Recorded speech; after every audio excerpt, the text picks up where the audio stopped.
Welcome back to the deep dive. We're switching things up a bit for this deep dive and turning it into a study session to help you prep for your Neo4j certification. Oh, cool. Yeah, we're going to be tackling graph algorithms and how they're used in drug discovery and repurposing. Talk about a real-world application with a huge impact. We've got a stack of Graph Academy lessons on shortest path algorithms and some fascinating insights from het.io on heterogeneous networks, or HetNets, HetNets. which are basically networks with different types of nodes and relationships. Exactly. HetNets are incredibly useful when you're trying to represent something as complex as a biological system. Okay, so let's break this down for our listeners who are gearing up for their Neo4j certification. Hmm. Why are HetNets so important for drug discovery? Could you give us a quick example? Think of it like a map of all the different components involved in a disease: genes, proteins, drugs, symptoms, and even lifestyle factors. A HetNet lets us see not just what each of these components is, but how they interact with each other. For instance, a single drug compound could be linked to multiple genes with different types of relationships. It might activate one gene, inhibit another, and have no effect on a third. Oh, wow. This level of detail is crucial for understanding how drugs work in the body. So it's not just about identifying the individual players. It's about understanding the whole network of interactions. Exactly. That makes a lot of sense. Now, the Graph Academy lesson started with some basics on shortest path algorithms using Cypher. They talked about unweighted shortest paths and functions like shortest path and all shortest paths. Right. Those functions are your starting point for finding the most direct connection between two nodes. Imagine you're mapping out flight routes, and you want to find the quickest way to get from point A to point B with the fewest layovers. That's an unweighted shortest path. The Graph Academy used an example of finding the shortest route between BNA and HKT airports, and it turned out there were 206 shortest routes with the same number of flights. What's fascinating here is that it highlights that even in a seemingly simple network, there can be multiple optimal solutions. Yeah. And that's important to keep in mind when you're dealing with the complexities of drug discovery, where you might have several equally effective paths to explore. That's a great point. It seems like it would be helpful to have options when dealing with something as intricate as biological systems. But in the real world, things aren't usually so straightforward. It's not just about the number of hops. There are other factors to consider, right? Absolutely. That's where weighted shortest paths come in. Going back to our flight route analogy, imagine those routes now have different costs associated with them: distance, price, even CO2 emissions. So it's not just about finding any shortest path, it's about finding the best path based on the criteria you set. Exactly. And that's where the Neo4j Graph Data Science Library, or GDS, becomes incredibly powerful. This is where it gets really interesting for those prepping for the Neo4j certification. The GDS library is packed with algorithms that can handle these weighted paths. And the Graph Academy walked us through two key ones: Dijkstra's algorithm and Yen's algorithm. Dijkstra's algorithm is like your ultimate navigation system. It guarantees you'll find the absolute cheapest route based on whatever cost factor you define, whether that's distance, price, or something else entirely. But what if you don't just want the single cheapest route? What if you want to explore other options that might have different trade-offs? That's where Yen's algorithm comes in. It gives you the top K shortest paths ranked by cost. So you can compare alternative routes and see their advantages and disadvantages. For example, maybe a slightly longer route has a significantly lower environmental impact. So with Dijkstra, you get the absolute best solution based on your criteria. But with Yen's, you get a set of options to choose from, giving you more flexibility in decision-making. This is starting to feel really practical, especially for our listeners who are working with real-world data sets. Absolutely. Understanding these nuances is key to effectively using these algorithms in any domain, and that's exactly what the Neo4j certification tests you on. It seems like choosing the right algorithm depends a lot on your specific goals and the kind of insights you're looking for.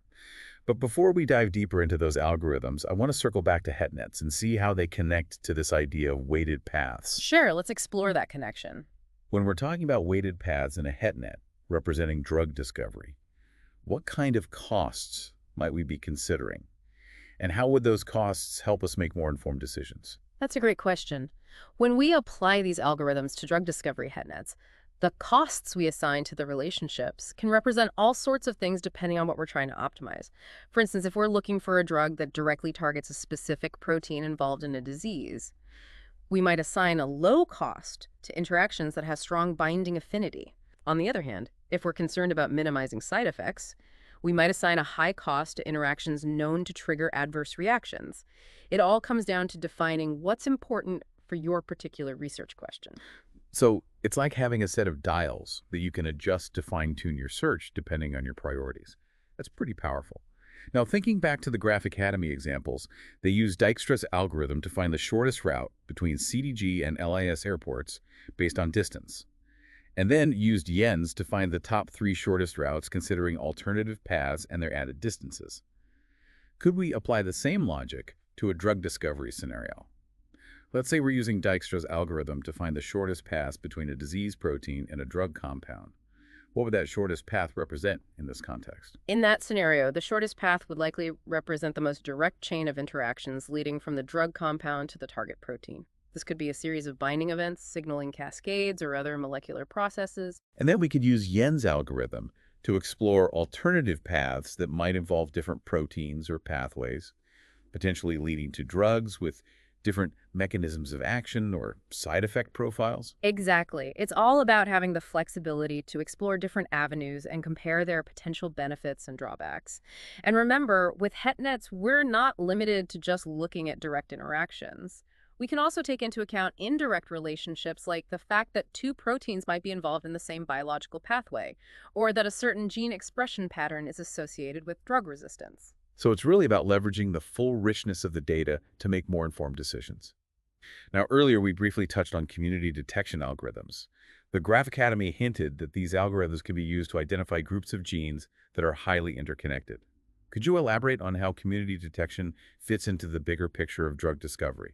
How would understanding these gene communities be beneficial? That's a great question. Community detection is an incredibly powerful tool for uncovering the underlying structure of complex networks. When we apply it to a HetNet representing a disease, we can identify groups of genes that are tightly linked together, suggesting they might be functioning as a module. Okay. These modules could represent anything from a signaling pathway to a metabolic process, and understanding how they work can give us valuable insights into the disease mechanisms. For example, if we find that a certain drug disrupts a particular gene community, it could point to a novel therapeutic target. So instead of looking at individual genes in isolation, we can see how they work together as part of a larger system. Yep. And that can help us identify more effective points of intervention. It's like seeing the forest and the trees. Precisely. And the beauty of it is that all of these techniques, shortest path algorithms, community detection, and others, can be combined and integrated to create a truly comprehensive understanding of the system you're studying. This is making me realize just how much potential graph algorithms have in this field. We can use them to identify drug targets, predict side effects, understand disease mechanisms, and even discover new uses for existing drugs, which is what we call drug repurposing, right? Absolutely. Drug repurposing is a particularly exciting area because it allows us to leverage existing knowledge about a drug's interactions to find new therapeutic applications.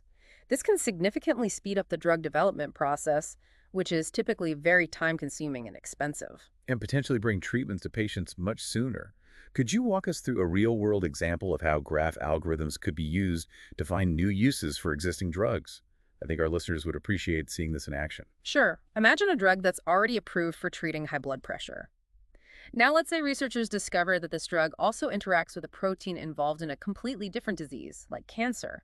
By analyzing the HetNet, we might find that the drug interacts with other proteins or pathways that are also implicated in cancer development, suggesting that it could have anti-cancer effects as well. That's incredible.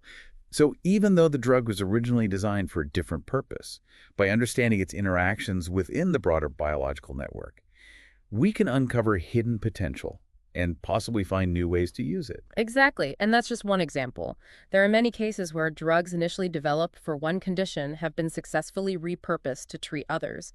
Graph algorithms are becoming increasingly important in this process because they can help us systematically analyze vast amounts of data and identify these hidden connections. It's like we're putting together a giant jigsaw puzzle, and the pieces are genes, proteins, drugs, and all their intricate relationships. And with each connection we make, we gain a deeper understanding of how these systems work and how we can intervene to improve human health. It's a truly exciting field to be a part of.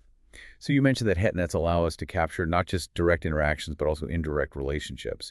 Could you give an example of how an indirect relationship might be relevant in a drug discovery context, and how would we represent that in a graph? Certainly. Let's consider the concept of gene co-expression. Two genes might not directly interact with each other, but they could be co-expressed, meaning they are both turned on or off under the same conditions.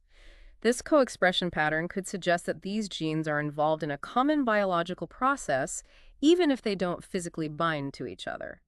In a graph, we could represent this indirect relationship by creating a separate node representing the co-expression pattern and linking both genes to that node. This way, even though the genes don't have a direct edge between them, their connection through the co-expression node becomes visible. That's a clever way to capture those subtle relationships that might otherwise go unnoticed. It seems like building a het net for drug discovery is a bit like being a detective.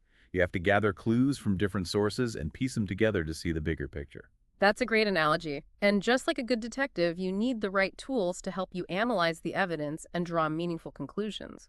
That's where graph algorithms and the Neo4j platform come in. They're like our magnifying glass and fingerprint kit, helping us uncover hidden patterns and connections that would be impossible to see with the naked eye. Exactly. And with the growing availability of biological data, these tools are becoming more essential than ever for making sense of the complexity and driving innovation in drug discovery.